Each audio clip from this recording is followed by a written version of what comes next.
આજે આપણે સમજીશું સ્વસ્તિક શા માટે. સ્વસ્તિક એટલે સાથીઓ. સ્વસ્તિક એ ભારતીય સંસ્કૃતિનું એક અજોડ પ્રતીક છે. કોઈ પણ મંગળ કાર્યના પ્રારંભમાં બ્રાહ્મણો એક મંત્ર બોલે છે અને તે મંત્ર એટલે સ્વસ્તિ મંત્ર. સ્વસ્તિના ઇન્દ્રો વૃદ્ધશ્રવાહ, સ્વસ્તિના પુષ્પા વિશ્વવેદાહ, સ્વસ્તિના નરાક્ષરો અરિષ્ટનેમિ, સ્વસ્તિનો બૃહસ્પતિર્દધાતુ. મહાન કીર્તિવાળા ઇન્દ્ર, અમારું કલ્યાણ કરો. વિશ્વના જ્ઞાન સ્વરૂપ પુષાદ દેવા, અમારું કલ્યાણ સાધો. જેમનો હથિયાર અતૂટ છે એવા ગરુડ ભગવાન, અમારું મંગળ કરો. બૃહસ્પતિ, અમારું મંગળ કરો. કોઈ પણ કાર્ય નિર્વિઘ્ન પૂરું થાય એવી ઈચ્છા હોય તો કાર્યને શરૂઆતમાં મંગલ કરવું જોઈએ. સંસ્કૃત સાહિત્યના મહાકવિઓ પોતાના ગ્રંથની શરૂઆત મંગલનો એક શ્લોક લખીને મંગળમૂર્તિ ભગવાનનું વાંગ્મય પૂજન કરતા હતા. પરંતુ આવા પ્રકારની શ્લોક રચના કરવી એ સામાન્ય માણસને શક્ય નથી.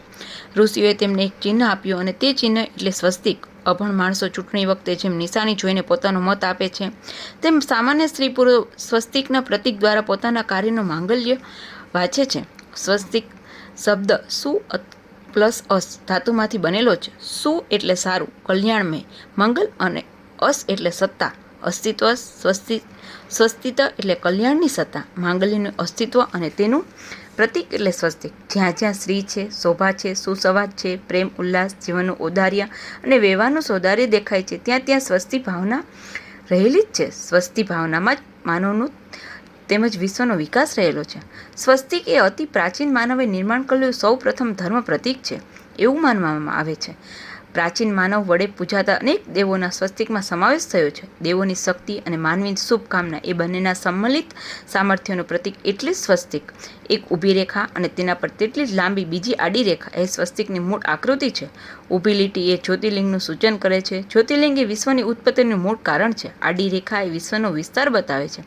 ઈશ્વરે બે જ આ વિશ્વ નિર્માણ કર્યું છે. દેવોએ પોતાની શક્તિ ખર્ચી તેનો વિસ્તાર કર્યો એવો મૂળ સ્વસ્તિકનો ભાવાર્થ છે. એકમેવ અને અદ્વિતીય બ્રહ્મ વિશ્વરૂપે વિસ્તર્યું એ વાત સ્વસ્તિકની ઊભી અને આડી લીટી સ્પષ્ટ રીતે સમજાવે છે.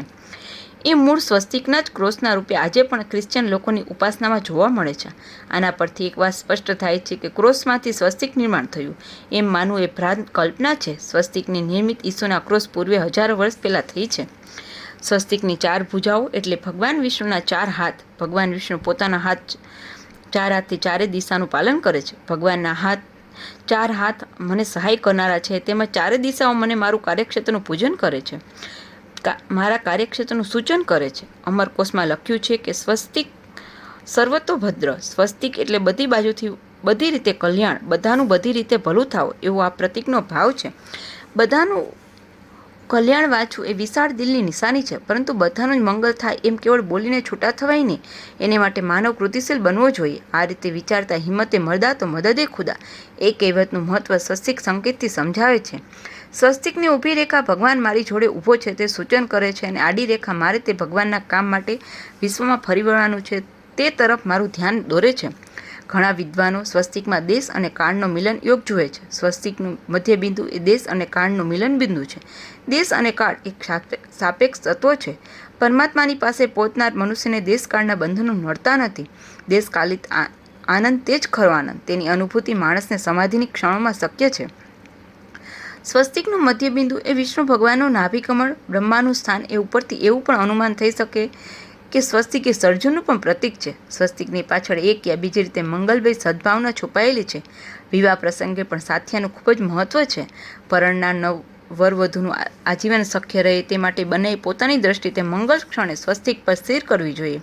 નવજાત શિશુને પણ છઠ્ઠીના દિવસે સ્વસ્તિક કાઢેલા વસ્ત્ર પણ સુવડાવવામાં આવે છે. તેનો હેતુ જીવનમાં એ બાળકને સ્વસ્તિક ક્ષેમ પ્રાપ્ત થાય એ જ છે. વિખૂટા પડેલા પ્રિયજનોનો ફરી સંયોગ થાય તે માટે પણ સ્વસ્તિકની પૂજા કરવાની પ્રથા કેટલેક ઠેકાણે પ્રચલિત છે. દિવાળીના દિવસે ચોપડા પૂજન કરી તેમાં કુમકુમના સાથિયા કાઢવાની પાછળ પણ નવું વર્ષ સૌભાગ્ય સંપન્ન, સમૃદ્ધ, માંગલિક બનો એ જ ભાવ રહેલો છે.